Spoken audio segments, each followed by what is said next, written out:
Hola chicos, ¿cómo están? Yo soy el profesor Iván Mendoza y hoy día vamos a ver una nueva sección del curso de física. En este tema vamos a ver acerca del trabajo mecánico. Así que vamos a comenzar. Bien, como para ponerse un poco en contexto, nosotros vamos a citar algunos ejemplos. Por ejemplo, ¿qué pasa si nosotros movemos un sofá o tratamos de levantar una pila de libros bastante pesados o empujamos un automóvil que se ha quedado sin batería? Todos estos tienen algo en común, que en todos estos casos se va a realizar trabajo, ¿no? Y justamente este trabajo aparece cuando nosotros ejercemos una fuerza sobre un cuerpo y a su vez también tratamos de mover este cuerpo hacia de un lugar a otro, ¿no? De un punto inicial a un punto final, a lo que nosotros denominamos desplazamiento. Se va a efectuar más trabajo si la fuerza es mayor. Quiere decir que si nosotros empujamos mucho más fuerte el auto, va a haber mucho mayor trabajo. Pero no solamente queda ahí, sino que si nosotros desplazamos o queremos mover ese carro, por ejemplo, 15 metros, vamos a realizar un trabajo mucho mayor también que si simplemente queremos desplazarlo 10 metros de repente, ¿no? Y justamente la definición física del trabajo se basa en estas definiciones. Entonces, ¿cómo es que definimos el trabajo? El trabajo W viene de la palabra inglesa work, ¿no? Este viene siendo realizado por una fuerza constante como el producto de la magnitud F de la fuerza por la magnitud S del desplazamiento. Recordemos que tanto la fuerza como el desplazamiento vienen a ser magnitudes vectoriales. Entonces el trabajo viene a ser simplemente el producto de de ambas magnitudes, ¿no? La fuerza constante es en dirección del desplazamiento rectilíneo. Y por lo tanto el trabajo efectuado sobre un cuerpo es mayor si la fuerza F o el desplazamiento S son mayores de acuerdo a las observaciones anteriores, a los ejemplos anteriores ya citados, ¿no? Recordemos que tanto la fuerza como el desplazamiento son magnitudes, aparte vectoriales también vienen a ser magnitudes directamente proporcionales con el trabajo. Si uno aumenta, el otro también va a aumentar. En el sistema internacional de unidades, la unidad va a ser el Joule, ¿no? Que se abrevia como J, y esto es gracias a James Prescott Joule, que en el siglo XIX trabajó, bueno, pero que la redundancia, con el trabajo, ¿no? Hizo bastantes aportes en la física en esta área. Por lo tanto, se le considera o se le pone su nombre en honor a ello. Un Joule es igual a un Newton por metro, ¿no? O bien un J igual M por N. Per- Ajá. Entonces, ya estamos listos. ¿Y cómo es que nosotros vamos a considerar el trabajo para una fuerza constante? El trabajo puede ser tanto positivo, negativo o incluso cero, dependiendo del ángulo F y el desplazamiento S. Esto va a depender bastante de dónde va a apuntar esta fuerza. Esto es bastante importante. Por ejemplo, tenemos tres casos. Uno donde la fuerza F tiene una componente en la dirección del desplazamiento. O sea, W es igual a F, que va a ser paralela justamente al movimiento, ¿no? Al desplazamiento F. Entonces, si este es el caso, WF se va a tener que multiplicar por la componente en la horizontal. ¿Y cómo hacemos eso? Simplemente tenemos que descomponer esta fuerza en ambos vectores, no en el componente vertical ni en la componente horizontal. Para que F sea en la componente horizontal, sería ahora sí paralela al desplazamiento. Por lo tanto, F por el coseno del ángulo que da forma la fuerza con la horizontal va a ser lo que vamos a intercambiar acá, ¿no? Y además el trabajo va a ser positivo porque justamente está yendo a favor del desplazamiento. Bien, como siguiente caso vamos a tener cuando la fuerza tiene una componente opuesta a la dirección del desplazamiento. En este caso también W, que es el trabajo, va a ser igual a la fuerza paralela también al movimiento, al desplazamiento, perdón. Pero en este caso, como debido a que esta fuerza está yendo en sentido contrario, vamos a tomar en cuenta el ángulo que ha formado esta fuerza.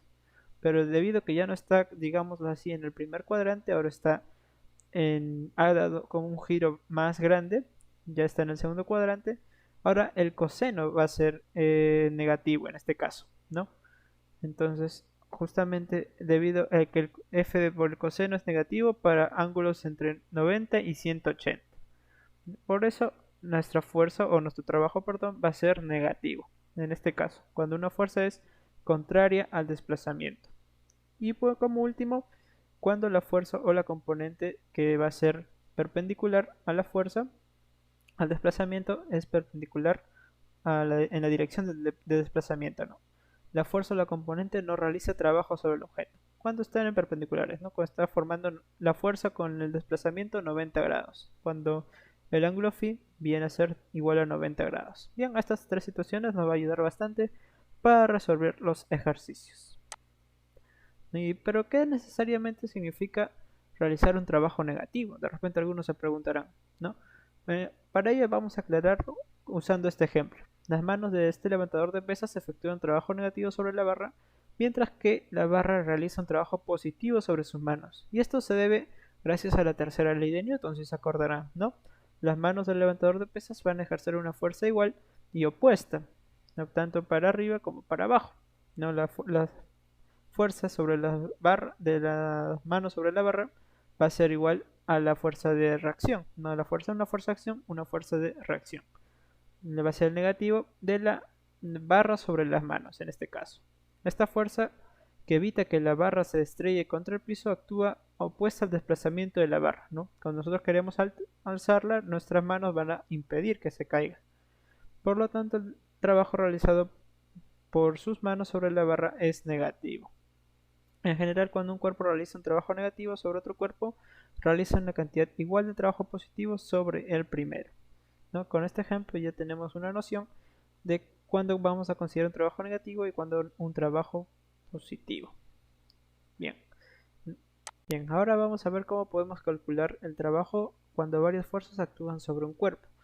En las ecuaciones anteriores podemos calcular el trabajo realizado por cada fuerza individual, ¿no? O sea, a cada trabajo le va a corresponder una fuerza.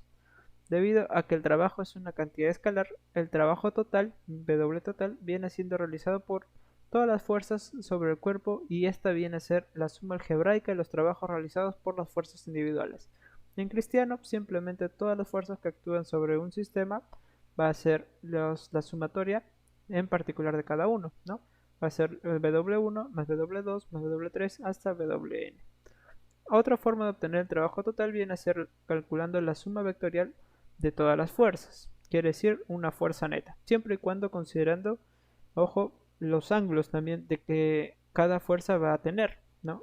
Dependiendo de eso también nosotros vamos a calcular. Es por eso que el trabajo total también va a ser igual a la fuerza 1 por un coseno de un ángulo, ¿sí? En este caso, por el F2 por el coseno de un ángulo alfa de repente, más F3 hasta Fn, ¿no? Con un coseno de un ángulo diferente. Y esto multiplicado por el desplazamiento, ¿no? Pero esto siempre se puede simplificar por la fuerza resultante, por el coseno del ángulo de la fuerza resultante y a su vez por el desplazamiento, por el vector desplazamiento. Hay que tener en cuenta que el trabajo sobre un cuerpo será positivo cuando la fuerza aumenta el movimiento, o sea, cuando tanto el trabajo y la fuerza están a favor. El trabajo va a ser negativo cuando la fuerza trate de detener el movimiento, ¿no? Por ejemplo, el trabajo de la fuerza de rozamiento puede ser un trabajo que sea negativo. El trabajo de una fuerza será nulo si dicha fuerza es perpendicular a la trayectoria o al desplazamiento, ¿no? Como por ejemplo el trabajo de la fuerza normal o el trabajo de la gravedad, ¿no? Que son perpendiculares al desplazamiento por lo general. Bien, ahora vamos a ver el trabajo efectuado por una fuerza variable, que esto lo podemos obtener gráficamente. Vamos a ir de un caso particular y luego vamos a ir a un caso más general. Por ejemplo, este coche va a cambiar de posición debido a la acción de una fuerza F, pero esta fuerza F va a ser una fuerza constante, ¿no? Donde tenemos por ejemplo una posición x sub 0, por ejemplo hasta acá puede ser 1 metro, y x sub F, que viene a ser una posición final, que por ejemplo hasta acá puede ser 10 metros, ¿no? Por decir. Entonces esto lo podemos llevar a una gráfica. Esta gráfica tanto de F versus posición, fuerza versus posición.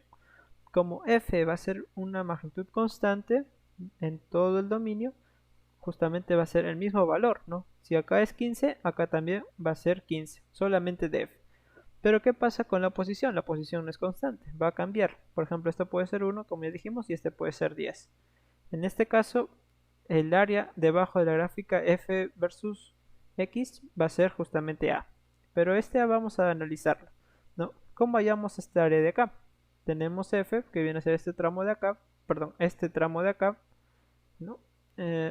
Por la diferencia entre fx menos f sub 0, perdón, x sub f menos x sub 0, ¿no? La final menos la inicial, que sería justamente el tramo de acá, ¿no? Entonces nos damos cuenta de algo, justamente la diferencia de las posiciones viene a ser el desplazamiento que ha tenido el móvil de acá. Pero ¿qué es f por d? Viene a ser el trabajo. Y justamente el área que está debajo de la función f va a ser el trabajo. ¿Y por qué decimos función f ahora? Es justamente debido a que el trabajo va a estar en función a la fuerza, ¿no? Y esto es lo que tenemos que tener en cuenta. De acá podemos deducir que el área de esta gráfica es numéricamente igual al trabajo que desarrolla la fuerza F. Esto es bastante importante. ¿No? Por ejemplo, si tenemos esta gráfica de acá, ya no es la fuerza ya no va a ser constante en este caso, ¿no? Ahora va a ser una fuerza variable, donde acá tenga una fuerza, por ejemplo, de 10, acá va a tener una fuerza de 12, de acá una fuerza de 13 y así sucesivamente, ¿no? Ahora es un poco más complicadito de repente resolver el cuánto vale el área de esta gráfica, ¿no? Pero esto ya se hace con matemáticas un poco más avanzadas, las denominadas integrales. Pero para nuestro ejemplo vamos a utilizar áreas conocidas, ¿no? Pero en general, para el caso de una fuerza variable, pero que a su vez sea paralela en la distancia, esta va a avanzar con el cuerpo, ¿no? Entonces vamos a tener simplemente que el área que está debajo de la función de la fuerza F va a ser igual al trabajo total. Simplemente nos quedamos con esa idea de que el área debajo de la función de F va a ser igual al trabajo. Bien. Ahora ya como último concepto vamos a ver lo que es la potencia mecánica. La potencia mecánica va a ser una magnitud física escalar y esta nos va a indicar la rapidez con que se realiza un determinado trabajo mecánico. En este caso vamos a tener que la potencia, denominada como P, va a ser el trabajo sobre el tiempo. Entonces, Joule sobre segundo sería, ¿no?, en las unidades del sistema internacional, lo cual nos daría el popular watts. En las unidades sería el trabajo mecánico en Joule y el segundo el tiempo, ¿no? La unidad W también sería, ojo, no confundir W con trabajo. W acá significa watts, ¿no? Y para hallar la eficiencia o rendimiento mecánico, nosotros vamos a tener que denotar esto de acá. La división entre la potencia útil, la potencia que nosotros vamos a tener de repente de un sistema, entre la potencia entregada que nosotros le vamos a dar al sistema para que funcione. Esta va a ser la eficiencia o rendimiento. Y si lo queremos en porcentaje, simplemente tenemos que multiplicarla por el 100%, ¿no? El trabajo útil o potencia de salida de una máquina nunca va a ser igual al de la entrada. Siempre va a haber una pequeña diferencia, por lo menos, ¿no? Y esto se debe a la fricción, de repente al enfriamiento, el desgaste, etc. Entonces, justamente esta va a ser nuestra eficiencia. Bien, ahora vamos a ver los ejercicios. Para este caso nos piden determinar el trabajo neto que se desarrolla sobre el bloque de 5 kilogramos para un tramo de 10 metros. Nos dicen considerar que la fuerza horizontal de F, esta fuerza de acá, es constante y que la fuerza de rozamiento es de 10 newtons. También nos dicen que el ángulo de inclinación es de 53. Esto nos va a ayudar bastante. Bien, entonces, primero lo primero, siempre tenemos que desarrollar el diagrama de cuerpo libre para el bloque. Y con esto nos vamos a dar cuenta de las fuerzas que van a interactuar justamente en nuestro sistema. Tenemos la fuerza F, tenemos el peso y tenemos la fuerza de rozamiento. En este caso no vamos a considerar la fuerza normal debido a que es perpendicular a nuestro movimiento. ¿Se acuerdan de ello? Cuando el trabajo de una fuerza es perpendicular va a ser nulo, así que no lo vamos a considerar. Pero nosotros tenemos que cambiar de sistema de coordenadas, ¿no? Debido a que justamente el movimiento es en un plano inclinado. Y para ello nosotros tenemos que descomponer tanto la fuerza F como la fuerza W o el peso, ¿no?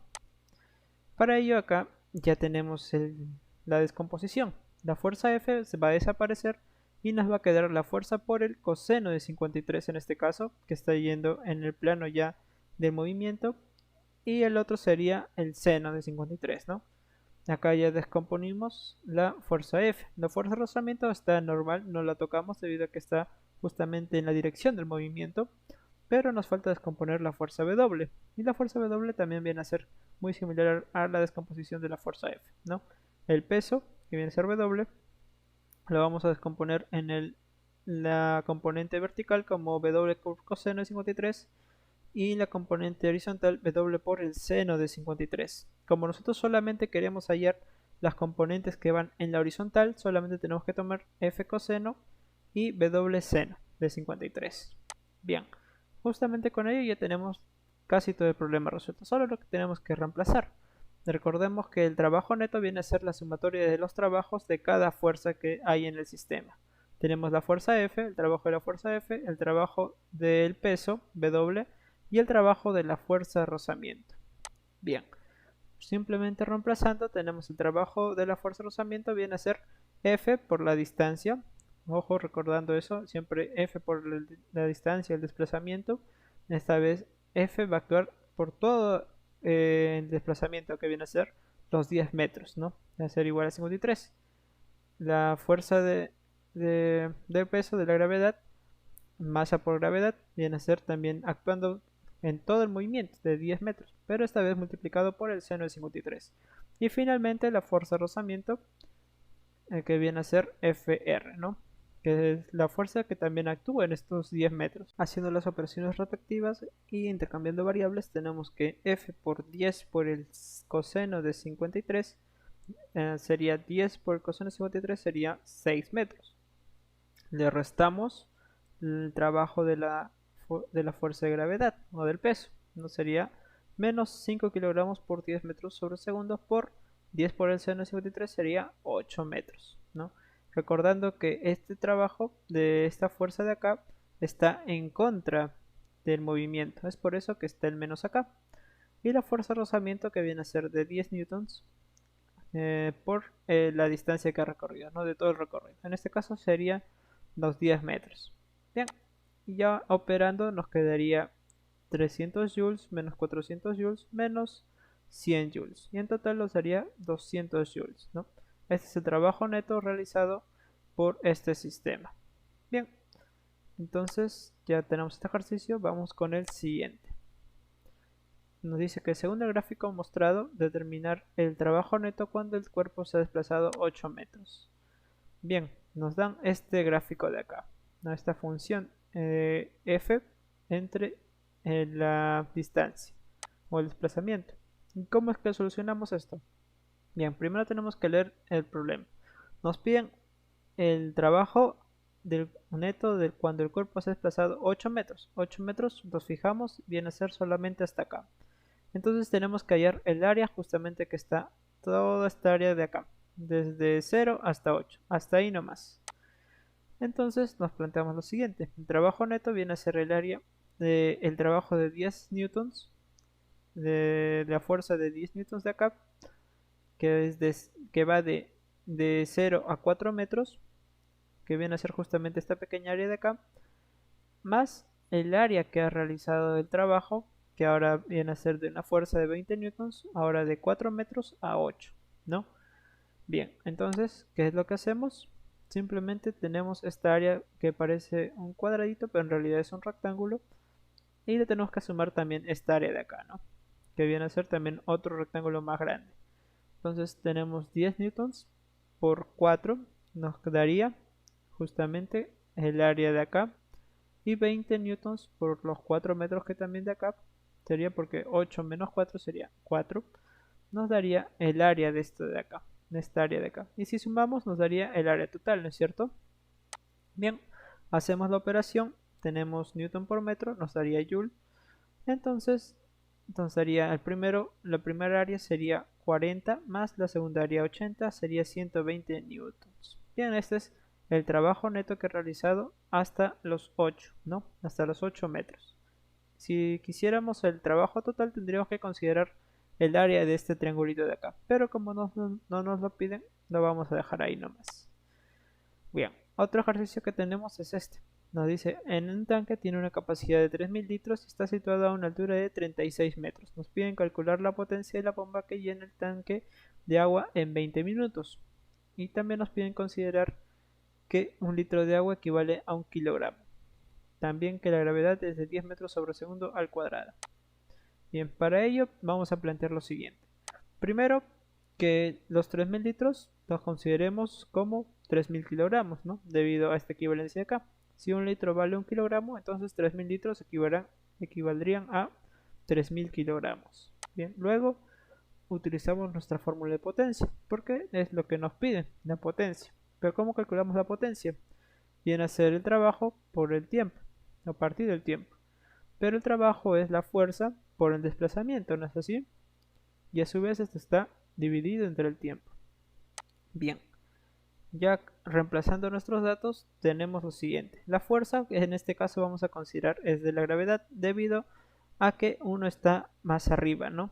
Y toda la potencia que va a originar esta bomba va a ser justamente hacia arriba, ¿no? Entonces nosotros vamos a considerar la fuerza que se obtiene de transportar esos 3000 kilogramos de agua hacia arriba.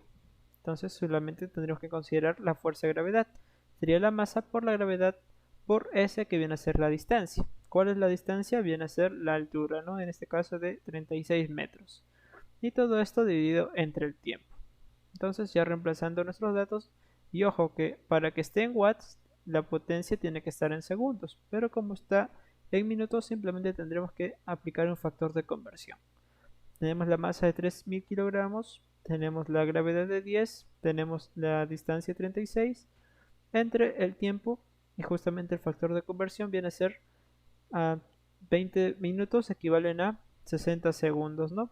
Entonces simplemente minutos con minutos se van a cancelar y finalmente vamos a obtener nuestros 54.000 watts o 54k watts de potencia, ¿no? Esta va a ser la potencia que nosotros o que la bomba va a utilizar para llenar el tanque. Bueno, ya para acabar vamos a tener el último problema. Nos dice que un motor bastante usado entrega 600 watts de potencia y para su funcionamiento recibe 1000 joules por segundo, ¿no? Nos piden cuál es el porcentaje de la eficiencia. Bien, para ello tenemos que recordar justamente nuestra formulita. El porcentaje de eficiencia es igual a la potencia útil entre la potencia entregada por 100%. Pero acá tenemos que tener bastante cuidado en cuál es la potencia útil y cuál es la potencia entregada. La potencia útil va a ser aquella potencia que el objeto o la máquina nos entregue a nosotros, no lo que nosotros no esperamos de esa máquina. Y la potencia entregada va a ser aquella que nosotros suministramos a esa máquina para que funcione correctamente. En este caso, si nosotros le entregamos los 600 watts, o mejor dicho, este motor va a entregar 600 watts, esta va a ser nuestra potencia útil, lo cual el motor es lo que nos da a nosotros los 600 watts. Pero para que este motor funcione, nosotros le tenemos que entregar a ese motor 1000 joules por cada segundo. Pero recordemos que joule por segundo viene a ser watts, ¿no? Entonces, simplemente reemplazamos, nuestra potencia útil sería de 600 watts y nuestra potencia entregada sería de 6000 joules por segundo. Pero joule por segundo es igual a watts. Entonces, sería 600 watts entre 1000 watts. Por lo tanto, la eficiencia total o el porcentaje de eficiencia sería del 60%. Y bien, chicos, hasta aquí la clase de hoy. Espero que les haya podido gustar, hayan podido aprender algo nuevo y nos vemos la siguiente clase. Cuídense bastante, nos vemos, bye.